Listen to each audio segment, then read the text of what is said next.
আসসালামু আলাইকুম প্রিয় ভিউয়ার্স, আশা করি অনেক ভালো আছেন। তো আজকের আমাদের আলোচ্য বিষয় হচ্ছে এমএস অফিস। আমরা দৈনন্দিন কাজে এমএস অফিসের MS Word, Excel, PowerPoint ইত্যাদি ব্যবহার করে থাকি। কিন্তু দুঃখজনক বিষয় হচ্ছে এটির অরিজিনাল কপি অনেকে টাকা দিয়ে কিনতে হয়, যা অনেকে কিনতে পারে না। এজন্য আমরা ক্র্যাক ভার্সন ইউজ করি। ক্র্যাক ভার্সন ইউজ করলে কি হয়? নানান সময় নানান সমস্যা দেখা দিতে পারে। তো আজকে আমরা ২০২৪ সালে একটি নতুন নিয়মে আপনাদেরকে দেখাবো কিভাবে আপনারা এমএস অফিসের সবগুলো ফাইল নামাবেন একদম ফ্রিতে। আমি কোনো ভুয়া ইনফরমেশন দিচ্ছি না। এটি হচ্ছে অথেন্টিক। তো কথা না বাড়িয়ে চলুন দেখা যাক। আমরা যখন ব্রাউজার ওপেন করব, ওপেন করে অনলি অফিস লিখে সার্চ দিব। অনলি অফিস লেখার পরে সার্চ অপশনে যদি ক্লিক করেন, দেখতে পাচ্ছেন যে প্রথম যে ওয়েবসাইট রয়েছে সেটা আমরা প্রবেশ করব। অনলি অফিস লেখা রয়েছে।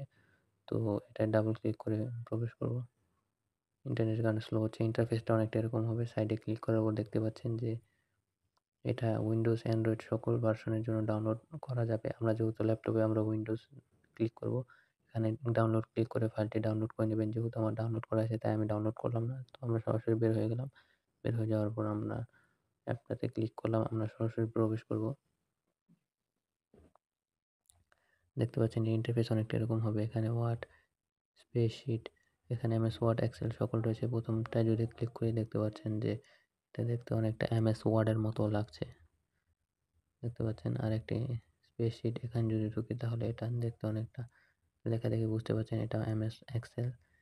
এভাবে আপনি প্রজেক্টের জন্য পাওয়ার পয়েন্ট এসবও পেয়ে যাবেন। দেখতে পাচ্ছেন পাওয়ার পয়েন্ট, এখানে কম্পিউটার এমএস ওয়ার্ডে যাবতীয় যা রয়েছে আপনি সকল জিনিসই অনায়াসে পেয়ে যাবেন। ক্র্যাক ভার্সনের থেকে ভালো এটা ইউজ করা। এটি আপনার দৈনন্দিন কাজে লাগবে এবং আপনার কোনো সমস্যা হবে না। আপনার কাজে শর্টকাট করবে এবং অনেক হেল্পফুল হবে। এমনই সব ভিডিও পেতে আমাদের চ্যানেলটিকে সাবস্ক্রাইব করে রাখুন এবং পাশে থাকা বেল আইকনটি ক্লিক করুন। দেখা হচ্ছে অন্য কোনো ভিডিওতে। সবাই ভালো থাকুন, সুস্থ থাকুন। আসসালামু আলাইকুম।